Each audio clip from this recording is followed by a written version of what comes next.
Example of annuity मैं ले लेता हूँ आरडी।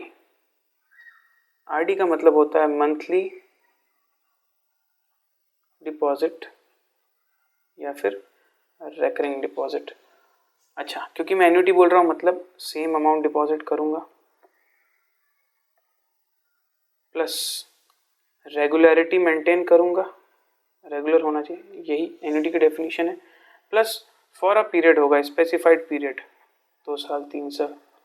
तो हम एग्जांपल ले लेते हैं कि मैं डिसाइड करता हूँ कि मैं इंस्टॉलमेंट जो देने वाला हूँ, इंस्टॉलमेंट को मैं डिनोट करूँगा AI से। AI means amount of instalment.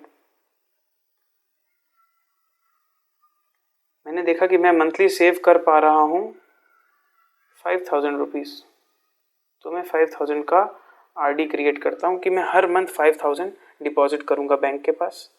Clear है? ठीक है, नो प्रॉब्लम। अब ये जो 5000 मैं डिपॉजिट करूँगा, ठीक है, मान लेता हूँ मैं स्टार्ट कर रहा हूँ from and of the period, मतलब आज तो मंथ का बिगिनिंग है, ये सेविंग में मंथ के एंड में लगाऊंगा, from the end of the period.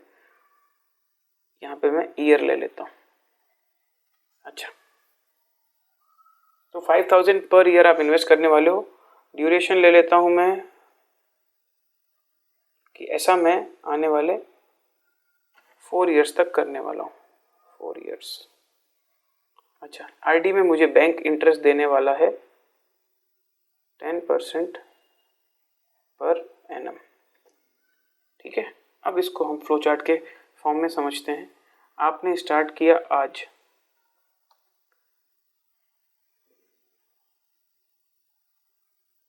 ये है आपका डेट 1 अप्रैल 2019। ठीक है, 4 साल तक करना है आपको।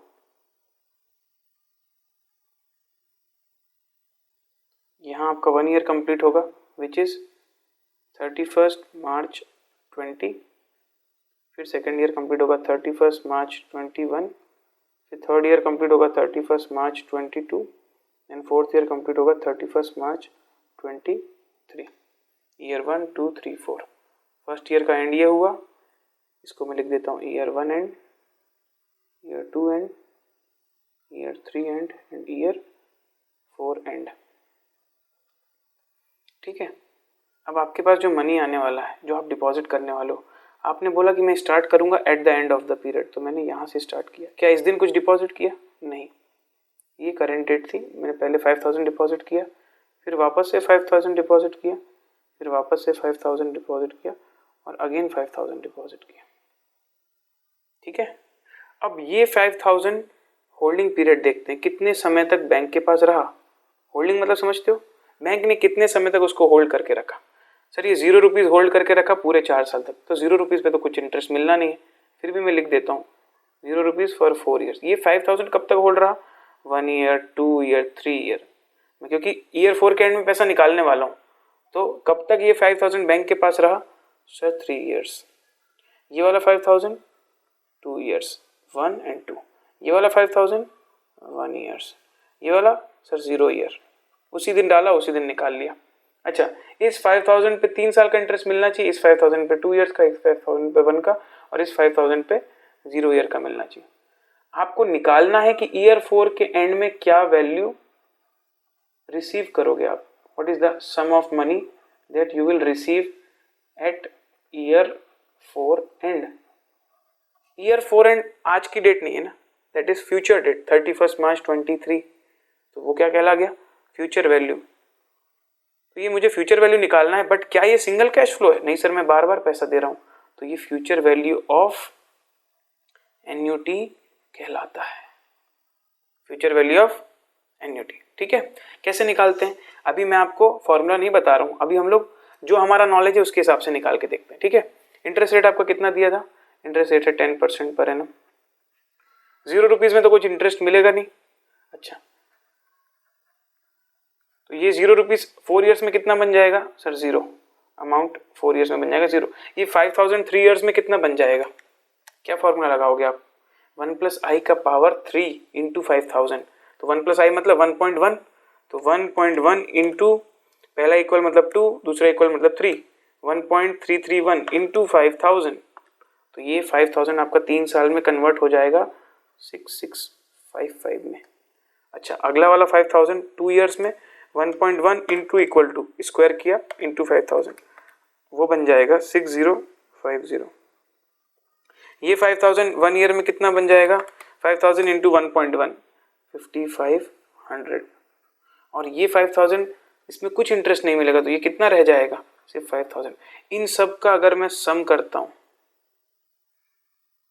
तो कितना होता है, करिए, 6655 plus 6050 plus 5500 plus 5000, this all will become total 23205। तो ये जो आपको एंड में मिलने वाला है फ्यूचर वैल्यू ऑफ एन्युटी कहलाता है। ये किस दिन मिलने वाला है सर, इस दिन मुझे ये पैसा रिसीव होगा बैंक से, 23205।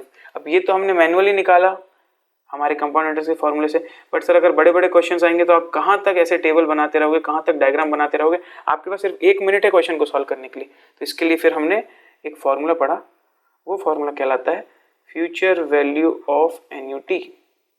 अच्छा, ये रेगुलर है, हाँ sir eight the end of the period चालू हो रहा है, तो मैं लिखूंगा future value of annuity regular, ठीक है। इसका फॉर्मूला होता है अमाउंट ऑफ इंस्टॉलमेंट। देखिए ये वो अमाउंट नहीं है, अमाउंट जो मिलेगा वो अमाउंट नहीं, ये अमाउंट ऑफ इंस्टॉलमेंट है, AI लिख रहा हूं मैं, amount of instalment into future value annuity factor. क्या बोलते हैं इसको, इसको बोलते हैं हम future value annuity factor. Sir ये फैक्टर कैसे निकाला जाता है बताता हूं आपको।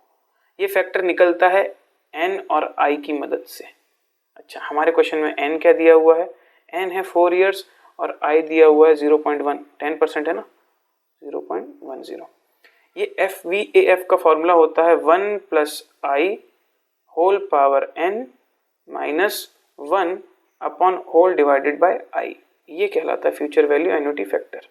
इसको मल्टीप्लाई करते हैं AI से तो आपका फ्यूचर वैल्यू एन्युटी आ जाता है। अच्छा बताइए, अमाउंट ऑफ इंस्टॉलमेंट कितना है, आप हर महीने कितना, हर साल कितना इन्वेस्ट कर रहे हो, 5000, तो AI तो लिख दो आप 5000। इंटरेस्ट रेट कितना है 10%, तो 0.1 तो लिख दोगे 1.1, इसका पावर कितने साल है 4, 1.1 का power 4 minus 1 divided bye 0.1।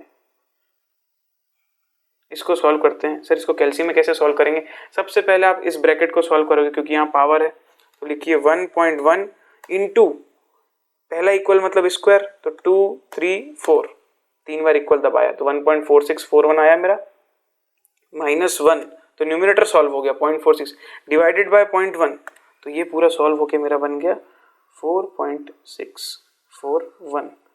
5000 into 4.461, ये जो आपका 4.641 आ रहा है कैल्सी में, इससे मल्टीप्लाई कर दीजिए 5000 को, तो ये आ जाता है आपका 23205। देखिए फॉर्मूले से वही वैल्यू आई जो यहाँ आई थी 23205, ये 23205। This is your future value of annuity. Clear. तो अभी हमने क्या पढ़ा सर, अगर एक एन्युटी हो जो कि रेगुलर हो, मतलब eight the end of the period से स्टार्ट हो रही हो और उसका फ्यूचर वैल्यू निकालना हो, तो फॉर्मूला होता है ये future value annuity factor into amount of instalment. ठीक है, ये हुआ फ्यूचर वैल्यू ऑफ एन्युटी। अब जो हम नेक्स्ट पढ़ने वाले हैं वो future value of annuity due होगा, उससे पहले हम लोग स्टडी मटेरियल का एक एग्जाम्पल करेंगे। चलिए,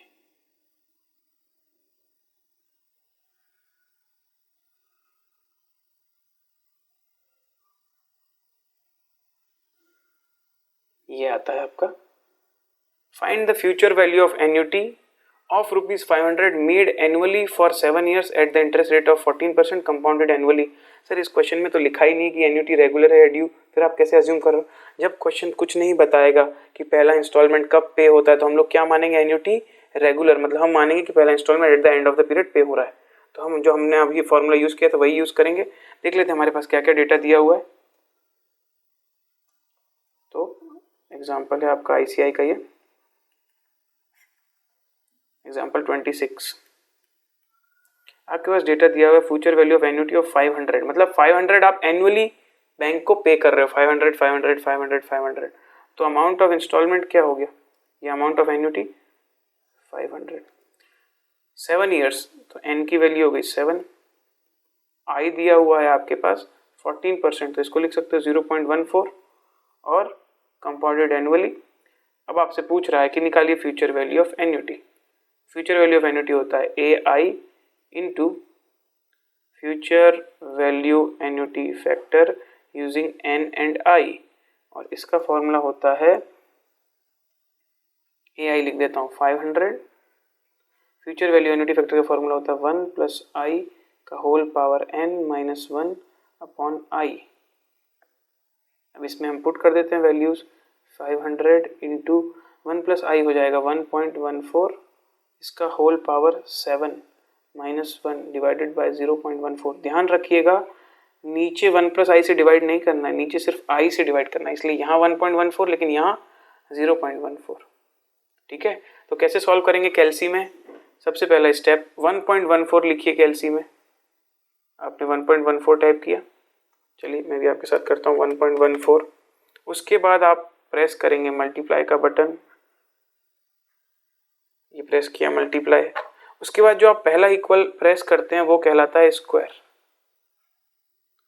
अगर पहला इक्वल दबाने से स्क्वायर आ गया तो आप एक और इक्वल दबाएंगे तो 3 हो जाएगा, तो पहला इक्वल दबाया, सो 1.14 इंटू इक्वल 1 है ना, तो 1.14 इंटू पहले इक्वल को 2 बोलेंगे, 2 3 4 5 6 7, आपको 7 तक जाना है ना, तो इक्वल को 7 तक बोलते जाइए। 1.14 इंटू 2 3 4 5 6 7, ये 7 टाइम्स तक जाने से आपके कैलकुलेटर में शो हो रहा होगा 2.50226, यही आपका वैल्यू हो गया इस ब्रैकेट का। उसमें से आपको -1 करना है, ये -1 तो न्यूमरेटर आ गया, उसको डिवाइड बाय करना है 0.14, तो वैल्यू आ गया आपका 10.7305 के आसपास। इसको मल्टीप्लाई कर दोगे 500 से तो आपका आंसर आ जाएगा 5365.246। इसको अब हम चेक कर लेते हैं क्या ICI का भी फ्यूचर वैल्यू है, ये देखिए 5365.35। तो थोड़ा बहुत पैसे का डिफरेंस आता है क्योंकि हम लोग डायरेक्ट कैल्सी से करते हैं। ठीक है, हम चाहें तो ये वैल्यू भी यूज़ कर सकते हैं जो इन्होंने पहले से दी हुई है, क्योंकि इन लोग राउंड ऑफ करते हैं, हमने राउंड ऑफ नहीं किया था, हमने बहुत डिटेल तक लिया था, इसलिए थोड़ा सा वेरिएशन है, but that's not a problem. Option इतने क्लोज नहीं आते, आप समझ सकते हो ऑप्शन से कि कौन सा नियरेस्ट ऑप्शन है और उसको राइट आंसर टिक कर सकते हो। तो ये हमारा एग्जाम्पल हमने किया future value of annuity regular का।